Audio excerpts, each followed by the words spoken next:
Assalamu alaikum viewers. Welcome to Siyasat English News. I am Eman Omar.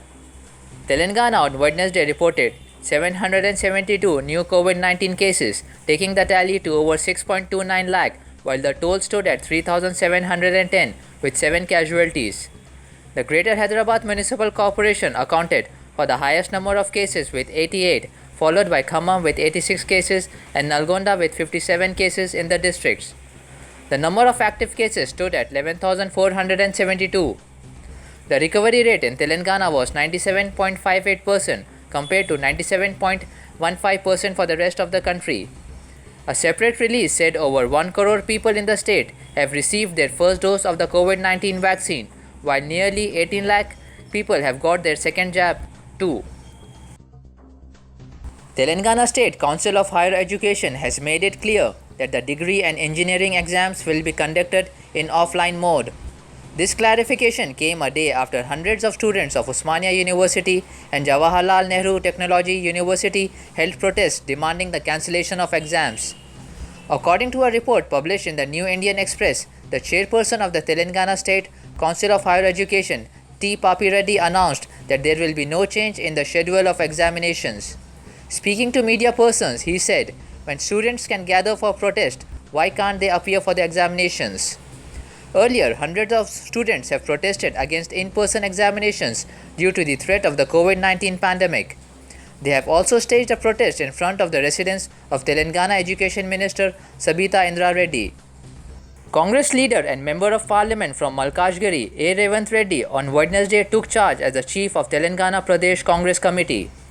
The post was earlier held by Nalgonda MP Uttam Kumar Reddy, who resigned from the post, taking moral responsibility for the party's debacle at the GHMC elections. Uttam Kumar Reddy handed over the charges to Revanth Reddy. The swearing-in ceremony of Revanth Reddy as the TPCC president was preceded by a huge rally from Pedamma Temple in Jubilee Hills to Gandhi Bhavan in Nampalli. Revanth Reddy offered prayers at the Pedamma Temple and sought blessings. Later, he led the rally to Yusufain Dargah and paid his respects in tune with the secular ideology of the Congress. The Telangana government here has decided to administer the COVID-19 vaccine to all the family members of women from self-help groups in the Greater Hyderabad area, as well as all the family members of Greater Hyderabad Municipal Corporation employees, staff and workers.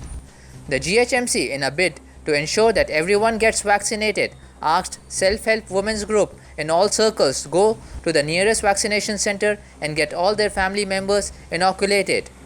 Everyone above the age of 18 must first register their details on the CoWIN app.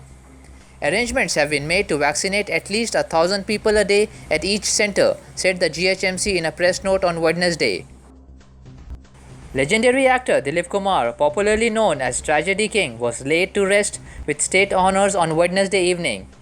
For his huge body of work and remarkable contribution to Indian cinema, Maharashtra Chief Minister Uddhav Thackeray laid out special arrangements for the late actor's funeral. Wrapped in tricolour, Dilip Kumar's mortal remains were buried at Mumbai's Juhu Khabristan. He also received a gun salute at his funeral. Dilip Kumar's spokesman Faisal Farooqi even shared a video of police personnel draping the evergreen star in Indian flag. Megastar Amitabh Bachchan, his son Abhishek Bachchan, and director-producer Subhash Ghai were present at the funeral to pay their last respects to Dilip Kumar, who passed away today after prolonged health complications. Also, earlier in the afternoon, several Bollywood celebrities, including Shah Rukh Khan, Anil Kapoor, Ranbir Kapoor, have arrived at Dilip Kumar's residence to offer their condolences to late actor's family members. Dilip Kumar, who created magic on the Indian silver screen with movies such as Andaz, Devdas and Mughal-e-Azam, died at the age of 98. Union Health Minister Dr. Harshvardhan has resigned ahead of the scheduled cabinet reshuffle this evening. His announcement came soon after Union Education Minister Ramesh Pokhriyal and Labour Minister Santosh Gangwar also resigned from the Union Cabinet. In a first revamp of the Modi-led cabinet in his second term, the Prime Minister is expected to bring in young faces and give representation to various social groups and regions in the reshuffle. According to news agency ANI, as many as 43 new members are all set to be sworn in this evening in Prime Minister Modi's new cabinet, which will be one of the most inclusive with record representation of scheduled caste and scheduled tribe members.